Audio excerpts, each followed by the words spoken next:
Well, folks, good afternoon and welcome to another one of our TESS seminars. Of course, TESS is our Center for Tropical, Environmental, and Sustainability Science here at JCU, which is one of our more active research groups. We actually have about 160 people in TESS. They just don't always show up.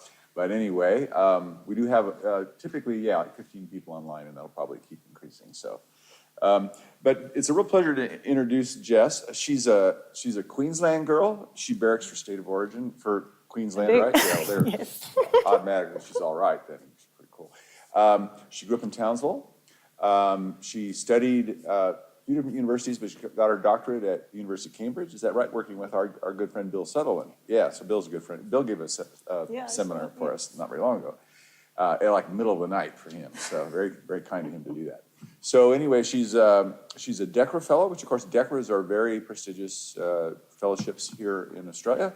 And she's also worked at the University of Queensland and in Simon Fraser University in Canada. Is that right?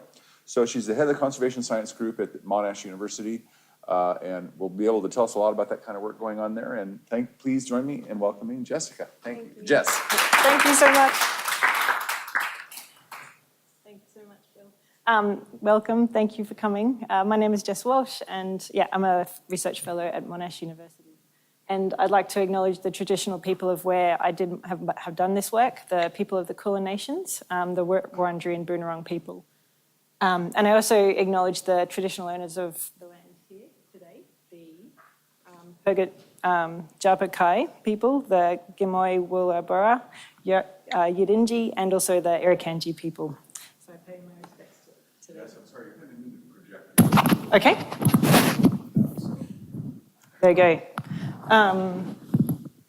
It's up. Okay, yeah, no worries. I can do that. So thank you very much. So today I'll be talking about developing the IUCN green status of ecosystems. It's all about measuring recovery and conservation impact. And this work has been in collaboration with Jess Rowland, my postdoc, but also a large team of people who I'll be mentioning throughout, particularly the task force for the green status of ecosystems. But before I get into that, I just wanted to give you an overview of the type of work that I do, because this is just one component of the work, my research. So my research is all about understanding threatened species and ecosystems and how they can be recovered. First of all, by assessing the current status and recovery potential. So what is ecologically possible to recover species and ecosystems? Then looking at what works in conservation. So if you heard Bill Sutherland talking, that this is a really big part of my work too. So what's the effectiveness of conservation management actions, and how are these interventions providing better outcomes for biodiversity?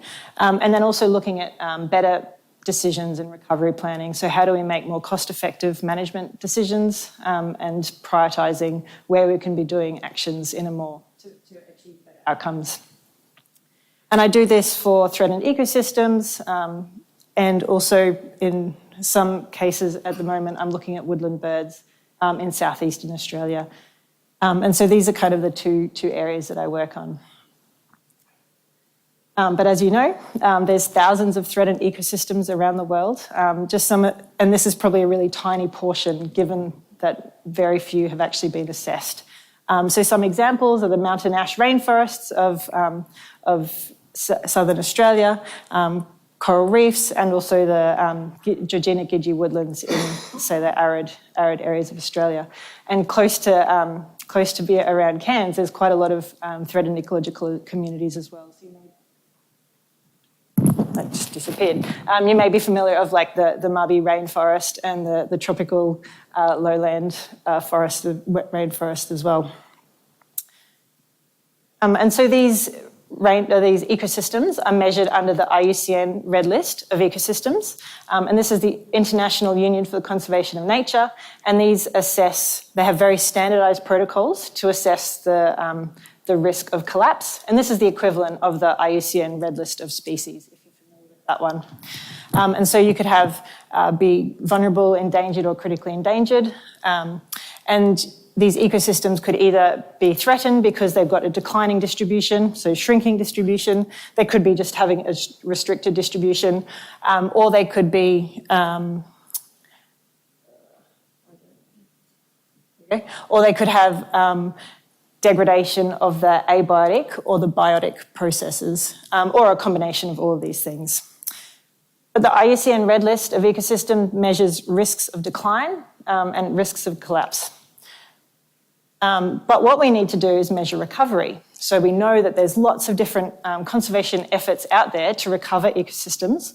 And this has been really highlighted in the conservation agenda globally recently with the UN Decade of Ecosystem Restoration and also the Global Biodiversity Framework. And within that UN Global Biodiversity Framework, there's a target for every country to be restoring 30% of degraded ecosystems by 2030. And so this is really important that we actually are able to measure ecosystem recovery. And there are measures of how we measure recovery at often the site scale or at the project scale. And so we know whether a restoration project works or not. And there's quite good guidelines on how to measure that at the site level. But we need to scale up. We need to scale up across to the entire distribution of these ecosystems. And that's where this comes in. So we want to avoid collapse. And that's what we already have measures for. But we also need to be measuring this positive trajectories and upwards success. So we want to achieve this recovery and we want to be able to measure how close an ecosystem or a species is to that 100% fully recovered and how close can we get to that in the future. And so that's why these new metrics are needed. So in 2012, the IUCN identified this as a gap, and it put in a resolution to say that we need 3 new green lists, and these green lists need to be measuring recovery success of species, ecosystems, and protected areas. And so a few years ago, there was the IUCN green list of protected areas and conserved areas, and then more recently, there has been the IUCN have adopted the green status of species. But what's missing is the green status of ecosystems, and that's where this work is coming in. So just a really quick summary of what the green status of species is. Has anyone heard of this metric before? So it's quite new, and it complements the red list of threatened species. So the idea is that it aims to measure species recovery, and it also assesses the impact and the incentive, and to incentivise conservation action. Because often you're measuring declines and like these species are never actually increasing, they're just staying at critically endangered. But actually it's really the actions that we're doing are having a really positive impact, even if they are staying at critically endangered. So they're preventing that extinction. And so, yeah, it's complementary to the red list, but it's not a list of recovered species. So that's why it's called the green status. So any species can be listed or assessed under this green status of ecosystem, or green status of species. And it could either be like largely depleted, moderately depleted, slightly depleted, or fully recovered. So it has its own category system. And around 350 species have been assessed so far, but they have plans to expand and do 5,000 within the next few years. So hopefully in the next few years, you'll hear more about this metric, this metric. And so we'll shift to the green status of ecosystems now. So we want to be knowing how close to fully recovered is an ecosystem, how effective have past actions been, and how close can an ecosystem get to fully recovered in the future. So this is in development. So the things that I present here are may possibly change, given that it's all quite new and in draft form at the moment. But the Green Status of Ecosystem Task Force, so I set up this task force a few years ago to help to design and develop this green status of ecosystems. So our task was to develop a method to assess ecosystem recovery and conservation impact that is rigorous, transparent, useful, and that's really important, and applicable to all ecosystem types. So it has to complement the IUCN Red List of ecosystems and also follow the green status of species approach. So we've conducted 9 workshops in 2013 with a large group of experts to develop this method, and now we're testing this green status of ecosystem method with case studies. And so, as I said, these methods are subject to change. And so the aims of this green status of ecosystems are to provide a standardised framework that measures ecosystem recovery, as I've said. It recognises that past success of conservation actions and restoration actions. It aims to forecast into the future the impact of actions that are already planned, and then highlight ecosystems that are dependent on conservation funding. So if we remove the funding, then they would have a really bad impact. And also to elevate levels of ambition. So what could we potentially get to in the future? So as I said, this aim one is to measure recovery status, and we do this using the ecosystem recovery score and the recovery category. And to do this, it's on a scale from 0 to 100. Fully recovered or non-degraded is at the very top, and then you have collapsed at the bottom. So that's when an ecosystem transitions to a different type of ecosystem and it's not there anymore. And then you have your current status, and that's the ecosystem recovery score. And then that translates into a particular category. So similar to the red list of like critically endangered, endangered, vulnerable, but we have these other metrics. And then these other aims are to measure these conservation impacts. And we achieve this by creating these conservation impact metrics. And these are based on scenarios in the past and in the future. And so the green status of ecosystems conservation impact metric so this one is the one that I've spoken about. That's the current score. We can measure in the past. So what was the ecosystem like in the past, say before conservation occurred. And then we create this other counterfactual scenario where if the ecosystem had no conservation up until this point, what would its status be? And that provides this metric of conservation legacy, and that's a measure of the impact of past conservation actions. The next scenario is looking into the future for 10 years, looking at the future of if we had no conservation, if all conservation actions stopped, what would the impact be? And that measures the conservation dependence. And then the next metric is looking at the conservation gain. So of all the actions that are currently happening and planned for the next 10 years, where could we get to in the next 10 years if we did these actions?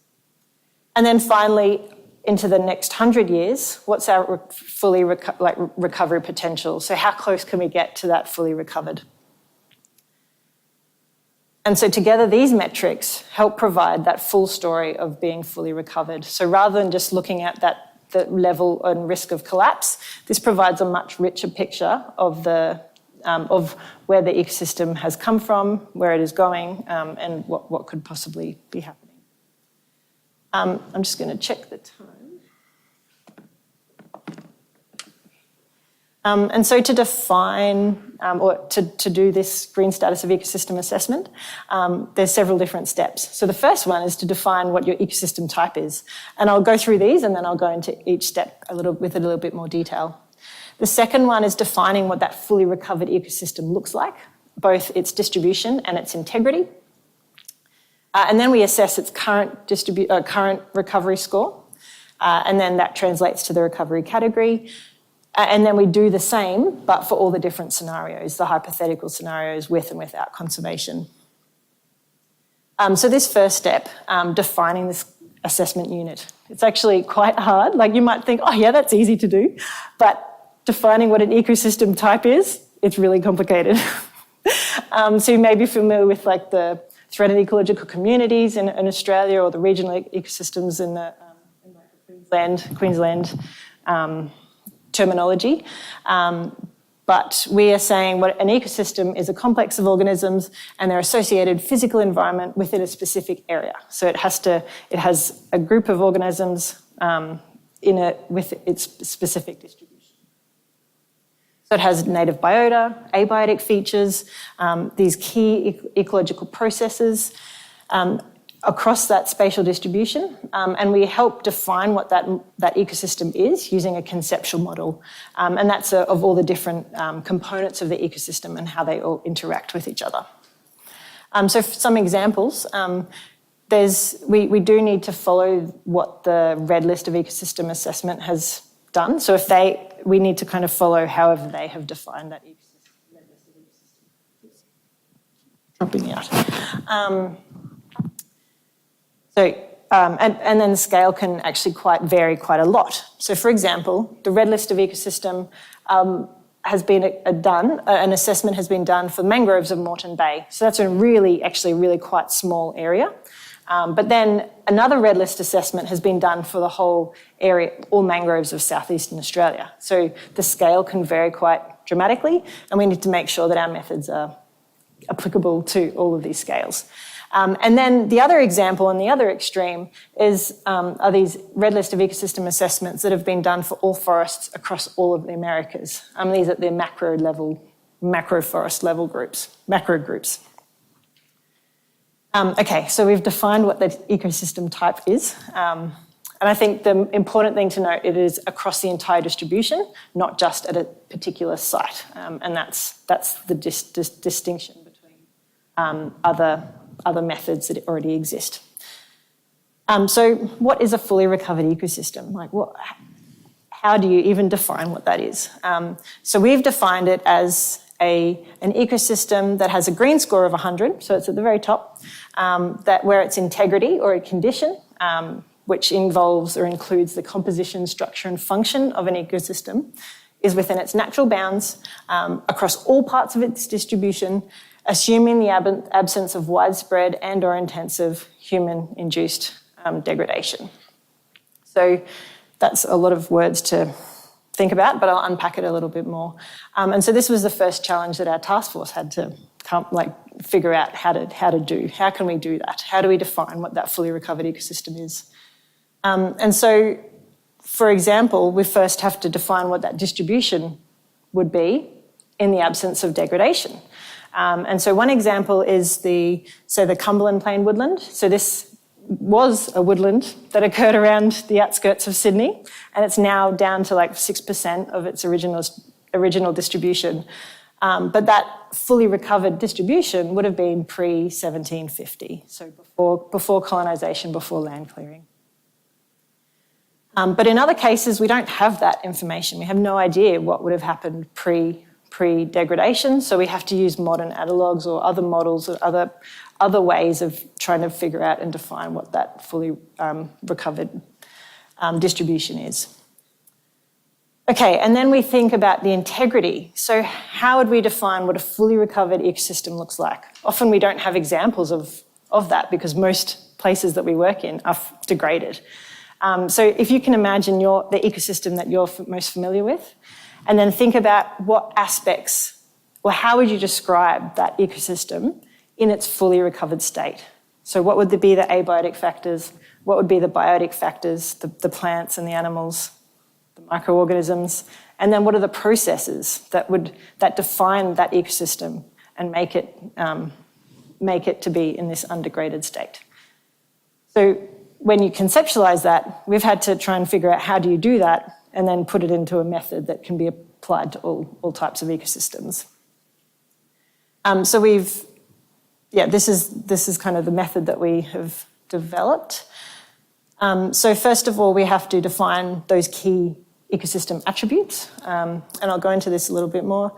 Then we have to define what those indicators are. So how do you measure those attributes? And then set thresholds for collapsed and fully recovered for each of those indicators. And then that helps us provide that scale from 0 to 100. And then once we've done that, we've defined what our fully recovered ecosystem is, then we can actually assess the current status and that recovery score. So if we have that recovery score from that scale of 0 to 100, how do we get there? It's great that we can put a dot there. What does that mean and where does that dot come from? So we've got lots of indicators about our key attributes of that ecosystem, but we need to be measuring those attributes across an entire distribution. So normally you'd go to a site and collect the data for each of those different things that you're measuring, but how do you do that across the entire area? So that was our second challenge. We had to try and capture the complexity of ecosystems and also capture that variation of integrity across both time and space. And so to do this, there's a few different methods that there's two different options. One would be you just take the average recovery score, or like that level of recovery across the entire extent, and that just is like on average, this indicator is 25% across its entire distribution, or it could be 75%. But that really, you don't get an understanding of how across that diversity and variation across the entire extent. So some sites might be in really good condition, but other sites might be in really poor condition. So we need to have a different method, and that's where we get this cumulative extent and recovery matrix, so recovery extent matrix. And so to explain this, again, this is on the y-axis, it's the same. Yeah, it's the same as before, so on the 0 to 100. But then on the x-axis, we're trying to capture the cumulative extent, so across all the different sites, across its full distribution. So if we tried to do this, if an ecosystem or that indicator was fully recovered, it would be in that top right corner, because it would be at 100% across all of its extent. But then most indicators wouldn't, that's not really the case. So in this particular hypothetical example, you could have a really small proportion of sites that are in really, really good condition, so 100% fully recovered. Then maybe like another small portion of sites would be like some have good condition. And then another set of sites would have like, I don't know, it would be degraded, but it would be, say, 50%, and then so on and so on. And then that provides your, like, a way of measuring across your whole distribution what's the condition of the site. Oh, sorry, what's the condition of the ecosystem type across that whole extent. And then you can take the spatially weighted average across all of those data points to then get your average measure, which then, which then provides you that one metric. And ideally, we want to be shifting towards that top corner. We want to be trying to move all of those dots upwards. And then you can take that spatially weighted average score and then put it up against with all the other scores. And then that provides, across all your indicators, a measure. So sorry if this is all quite like, doesn't really make sense because it's all hypothetical, but I'll give you an example in a bit. And then from this, okay, so we've got all these indicators, what do we do with them then? Because we really need one metric to get that recovery score. So across all the indicators, we could take the mean, and in this case, in our hypothetical case, it would end up being 55% fully recovered. And then that would mean that it would be moderately degraded. But there's all these other ways of combining these bits of information. We could take the geometric mean, and that would mean that it ends up being largely degraded. Or we could take the minimum score. So like you could say, well, if this indicator here, 18%, is really, really low, like then maybe that's the level of recovered for the entire ecosystem. So we're still deciding which metric is best, and we need to test this across multiple case studies to make sure that our decision is robust. But just for now, we'll take the arithmetic mean just for simplicity. Or we could take weighted mean, so some indicators might be more important than other indicators, and so we could be adding weights to provide a more like nuanced approach, but not sure about that one. Okay, and then overall, so what I just told you all was to try and just get that one dot, that ecosystem recovery score dot, and that's the current recovery status. And then we do the same thing for all the different scenarios to get this overall graph. Okay. Can I ask a question? Yes.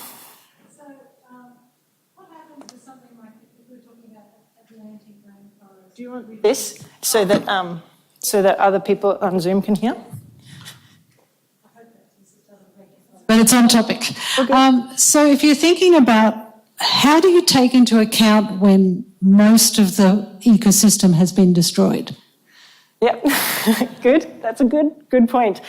So I will, there's actually an example of that, the Cumberland Plain woodland, and it would be zero, like that whole, that whole thing would be to zero along there.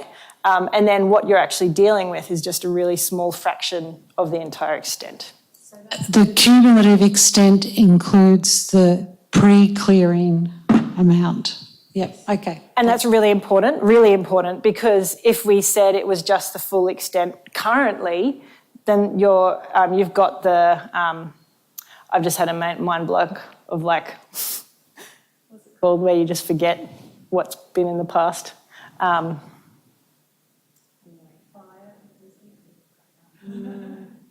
Like, it's like, you know, you kind of forget that all of that was gone, and then it's been lost. And then if you need to make sure that that's your measure of fully recovered. I can't believe I've forgotten what that is. Yeah. And you don't want to be, you know, the fish, how like the fish used to be really, really big and now they're really, really small, and people forget that. You forget that, oh yeah, back then. Sorry, that's it, shifting baselines. Yeah, so you don't want to have that shifting baseline to say, oh yeah, we've only got 6% left, but that's great. You want to say, no, actually, we have lost 94%. Yeah. Sorry, I have a big mental block. And then if we use this matrix of recovery extent, matrix, you can then see how the line shifts over from, say, the current state into the future. This is the future with conservation. You can see, okay, all these dots ideally would be shifting up and across. And then you can see, well, is it better to be shifting integrity upwards, or is it better to be moving across to like maximize the extent? So just, we're able to start looking at those kinds of things. So one example is, well, one of the first examples that we've done, in progress still, is the coral reefs of northern Tanzania and Kenya. And this has been in collaboration with Michelle Godka, David Abura, Jess Rowland, Emily Nicholson, and David Keith, and also a huge number of data providers who've actually provided the data for this case study. And so step one, define what your ecosystem type is. And again, it's really, really complicated. So this was the red list of ecosystem assessment for the overall Western Indian Ocean coral reef, but they've divided up all the different ecoregions. They've divided it into ecoregions. So we're just going to be focusing on, we'll just be focusing on that top one, that top blue one. And it was listed in the red list as vulnerable due to declines in biotic processes because the large predator fish are not there. And then, so I was talking about conceptual models. So this is the conceptual model of the coral reef system. And you can see that there's lots of different components, so coral, algae, fish, all the different threats associated with it, and then the different processes associated with this too. And this is really important to help us identify what the key attributes are that we're going to be measuring. I missed step 2, but you just define what the distribution is. And then step 3 is trying to figure out, okay, how do you define what fully recovered integrity is? So for this case, we've said, well, corals are really important, and then algae are also important, but a ratio between algae and coral. If you have too much algae, it's not good. So you need a good balance. A measure of algae to coral ratio. And then also we need herbivorous fish, and then the example would be parrotfish, and then piscivorous fish, so the gropers. Once we define what those key attributes are, then we identify indicators. So how do you measure those things? And then what would that fully recovered and collapsed be? So you identify how you measure each of these things, and that's often based on the data that we have already. But this is the tricky part. So you can say, okay, well, what would collapse be? But then actually identifying and defining what fully recovered would be for each of those indicators is actually really hard. And so we've done lots of different ways, or tried to figure out how to do that in lots of different ways. But just a reminder, that fully recovered is where the integrity would be within its natural bounds, assuming the absence of widespread and or intensive human-induced degradation. And so, for example, the coral cover, you measure it based on percentage coral cover, and based on the data from the Red List of Ecosystem Assessment, and also data from like the good sites that are of where coral was in a good condition, say before the coral bleaching events, we were able to set these percent thresholds of like it's collapsed if it's less than 5% coral, and then fully recovered if it's greater than 37% covered. And we do the same for this ratio of algae to coral, and then the same for parrotfish and the gropers. So figuring out the density per hectare, or number of fish per hectare, and we use data from like good protected areas as a way of saying this is what we'd expect in a fully recovered ecosystem. And again, parrotfish and grouper density. So this, if we had 100% for all of these indicators, we'd say this is a fully recovered ecosystem. But of course, there's variation and uncertainty, and this is the like best guess number, but then there's bounds of upper and lower limits of what that fully recovered threshold would look like. And then, to assess the current green score, we need to identify what the threats are, and that's done in the Red List of Ecosystem Assessment. For coral reefs, it's bleaching, sedimentation, eutrophication, and fishing. And then for the current score, for this case study, there's 100 or over 100 monitoring sites, and we've used that data to then extrapolate across the entire distribution of that reef. And on average, across all of those monitoring sites, the coral cover was like 44% recovered. And then the uncertainty bounds are the range of coral cover that was found across all the different sites. And then we can do this for all the different indicators. And you can see that, hard coral cover, like the algae ratio, and then the herbivorous fish, they're degraded, but they're not extremely bad. But it's the gropers that are extremely low. So there's just really high levels of fishing, and as a result, the numbers of gropers and piscivorous fish are really low. And so, how do we combine this into an overall green score? Again, as I said, these are the numbers that I just took from the same slide, and we need to project this onto the overall green score. So if we take the mean, it's 33%, and that ends up being largely degraded. Or we take the geometric mean, it could be, if we did that, it would be critically degraded, or if we took the lowest indicator, and that would be the piscivorous fish, that would be critically endangered as well, basically collapsed for that indicator. So again, we're still trying to figure out which metric is the best to be using. And then so that was for the current status. Now we need to step back into the past and think about, before conservation actions happened, for example, protected areas and like fishing regulations in the past. Well, in some areas there's like lots of dynamite fishing, and so there's legislation to prevent that from happening.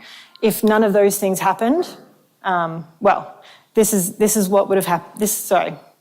All of those actions, this is what happened before those actions took place. So this is kind of like the baseline measure.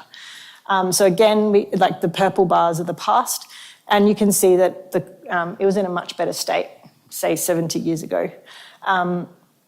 So currently, based on the last slide, if we take the mean, it's 33% degrade. The green score is 33%, and in the past, the mean score would be like moderately degraded.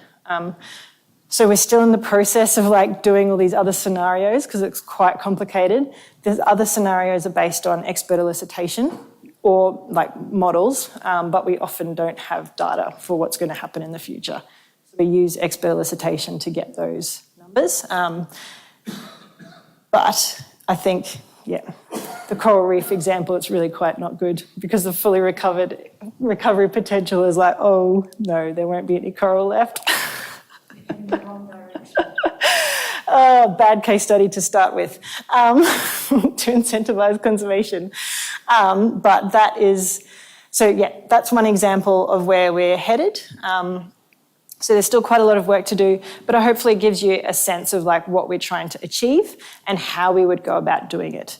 Other case studies we're looking at are the Cumberland Plain Woodland are in Sydney, which I'll show you in a second if I have time. Yep. And then we're also doing the oyster reefs of southern eastern Australia. And so these oyster reefs used to occur all down the coast. Like they used to be everywhere, but then they just got harvested and fished and they're not there anymore. So we're looking at, and there's quite a lot of restoration actions now trying to restore these reefs. So we are trying to do this green status measure for the oyster reefs. And then for the Georgina Gidgee woodland, so it's a really arid area, actually really low levels of data. So we're just trying to figure out how do we do this in situations where we don't have much data. And then there's other case studies that we're in progress with and starting as well, ideally across all ecosystem types around the world. So for the Cumberland Plain woodland, which is the example that I was talking about before, so it used to occur all around Sydney. Now the current estimates are around 6% of its original distribution. 6% of it, original distribution due to land clearing. And so for this example, this has been conducted by Javiera Olivares Rojas and Mark Tozer, David Keith, and myself. And the indicators that we chose for this were all about like the cover at the different strata, so tree cover, mid-shrub cover, and then the ground cover. So that tells you information about the structure of the woodland. And then we have information about the shrub, about the richness and the composition of the ecosystem. So diversity of the shrub layer, diversity of the grasses, and then diversity of the forbs. And so these metrics or these indicators are a way of us describing what that fully recovered ecosystem would look like. And we need to ideally be adding data on birds and mammals as well. We just haven't got there quite yet. And so this is the recovery extent matrix graph, which I was showing you that hypothetical scenario, but this is the data that we have from this Cumberland Plain woodland. Cumberland Plain woodland, there's so much data, it's really hard actually to try and piece it all together. It's like the opposite of what we were expecting. So we're trying to piece all these bits of data sets together to make a comprehensive story across the entire extent of the woodland. But I'll just step you through this. So here is 100% fully recovered, and that's that historic distribution pre-1750. And then along up the y-axis is the percentage fully recovered, and that's, as I've been talking about, collapsed all the way to fully recovered. And here, all this line across here, that's the extent that's zero. Like it's collapsed, it's not there anymore, and that's, so that means it's collapsed in those areas. But then if we come to this aspect, this part here, this is these lines for all the different types of indicators. I'll zoom out just a bit so you can see. So these ones up here, these darker lines are the cover for shrubs, trees, and ground layer.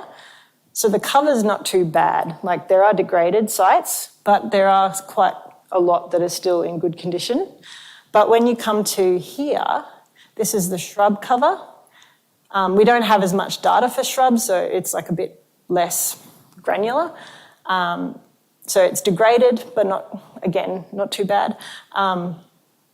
But then here I'm saying shifting baselines, yes. But then it's these ones here.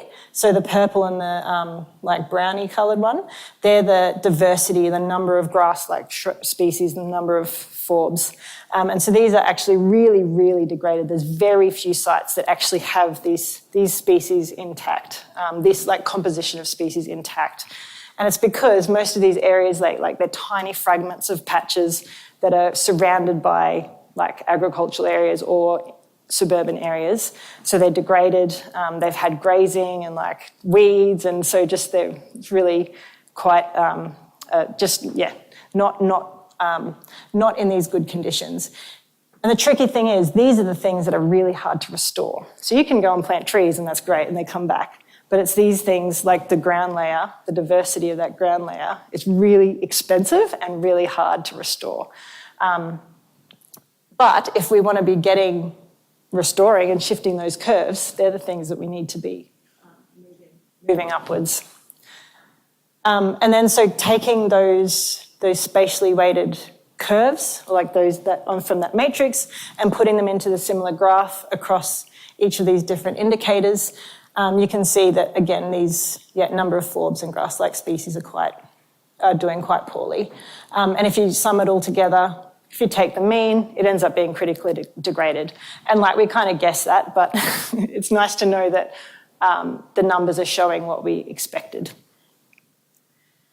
Okay, so in summary, we haven't done the future scenarios for these ones yet either. We're still working on it.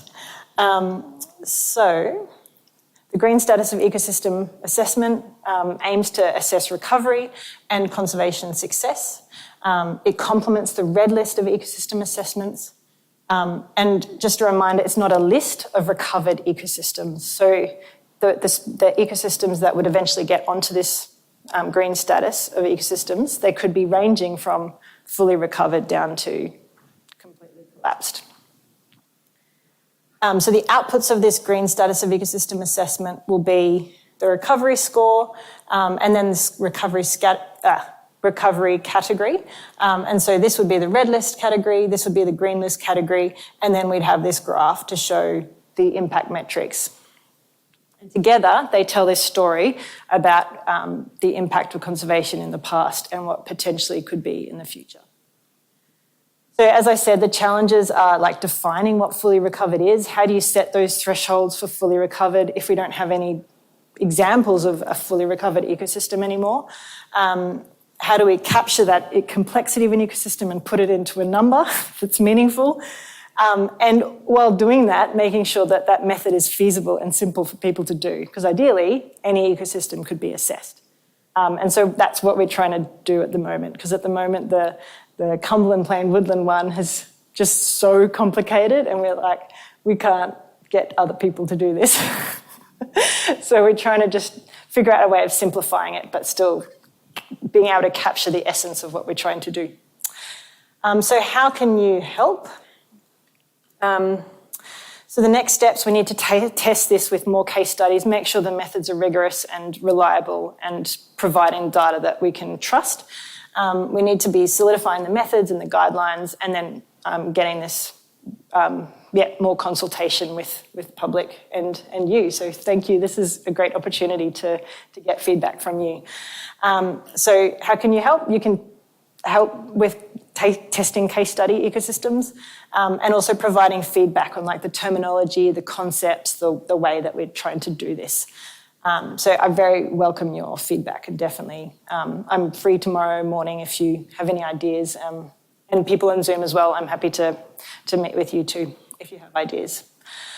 So here are the members of the task force who've been working to get this up and running, and yeah, I really appreciate all of their help, and also the Commission of Ecosystem Management.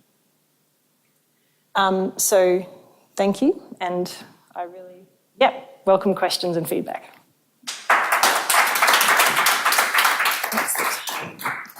Yeah. Thank you. Anybody have any questions? Anybody online? Okay, go ahead, Sue. Okay. Jess, thank you. I really enjoyed your talk today. So it strikes me, I'm thinking a lot about nature positive planning and how should we do it and how shouldn't we do it.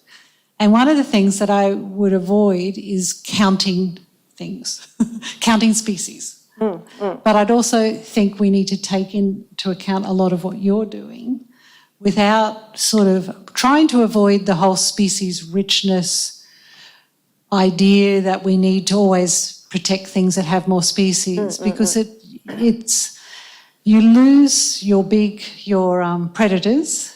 You may gain a lot of invasives, natives, but lose the really important species like the tigers and the lions or whatever, the dingoes from the ecosystem. So I'm sort of trying to think how nature positive should work, but I know how it shouldn't work. But I do think that what you're doing could be really important to that.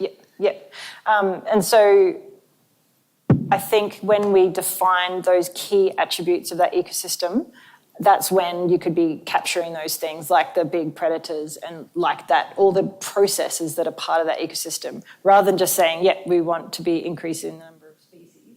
Like, well, what's the function of those species and how do you, and what role are they playing in that ecosystem?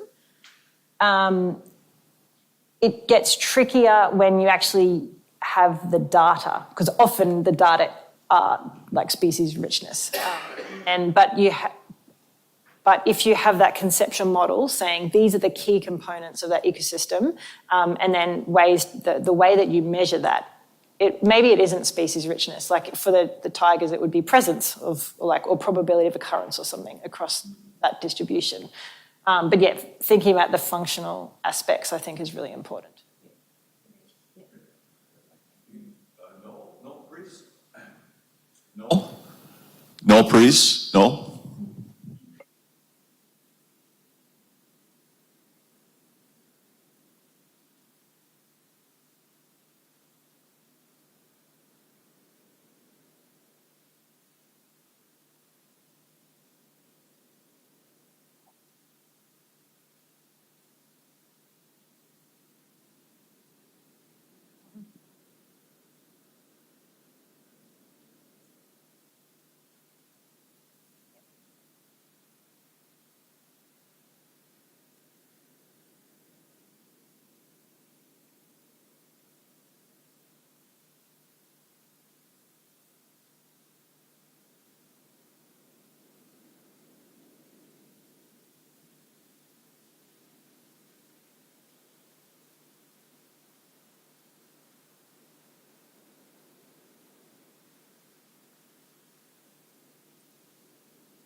Yeah, interesting. Okay, so the first answer would be that in addition to the green status of, I don't know where your camera is, but in addition to the green status of ecosystems, there is the green status of species. So you can measure the green recovery score of the spectacled flying fox. And then you can get in touch with me to get the details of how to do that. But the definition of a fully recovered species doesn't account for habitat. It accounts for the definition for species status, like recovery status for species, is a species has to be functional, like ecologically functional, or performing its ecological function across its entire distribution. And how you measure that ecological function depends on the different species. But for flying fox, it's probably the pollination, and how you measure that might be, I don't know, roost size or I don't know fully the details. But if you'd be saying in different parts of its ecosystem, we break that up into spatial units. And for the different spatial units, is it absent, present, viable, or functional? So the species one is so much simpler. It's a category of is it present, viable, or functional across the different spatial units. So you could do that for the flying fox and you'd get your measure. But accounting for habitat, the species one doesn't account for habitat. And the ecosystem one, I suppose it would again come back to your conceptual model. So if you have you'd have the flying fox is a key species, and then, well, what habitat would be part of that? Would it have, like the two, you were saying the roosting and the foraging, I think, they would be part of that ecosystem model. And so how would you be measuring the attributes of those parts of that habitat, I think. But again, it has to be, it's all about measuring that ecosystem type. So a flying fox would be part of that ecosystem type. Yeah. But really good question, thanks. Okay. Other questions? Anybody online? Anybody here? Oh, Penny? Okay, Penny, go ahead.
Yes.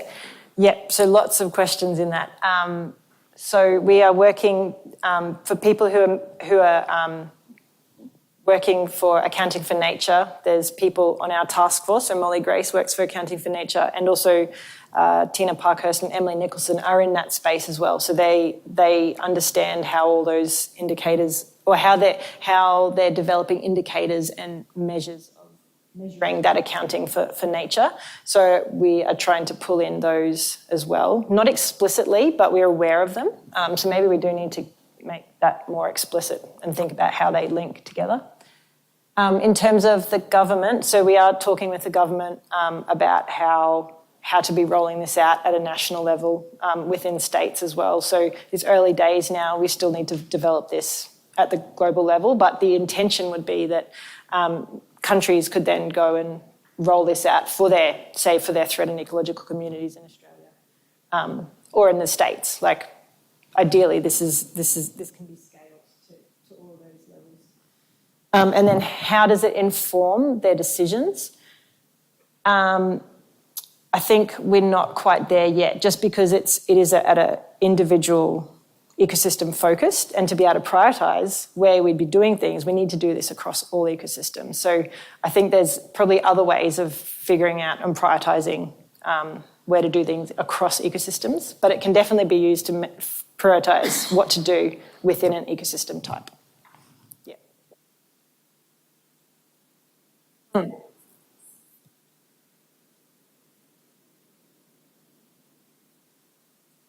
Yeah. Okay. Yeah. Okay. So we are avoiding putting, like, we're not including ecosystem services in this original one, like version 0 of the ecosystem services. Green status of ecosystems, because we are just wanting to focus on the ecosystem as itself. But one of my PhD students is looking at how do we incorporate ecosystem services into that metric. It's probably going to be a separate metric, but thinking about, okay, as we recover the ecosystem, how do we measure the ecosystem services? How do we incorporate that into that metric? Yeah, so that's like the next step. Okay, any other questions? Nope, apparently not. Well, Jess, thank you very much. That was a really informative talk and very relevant to real world conservation. And I think, people are really interested in it. So thanks very much, Jess. Appreciate that. Thanks.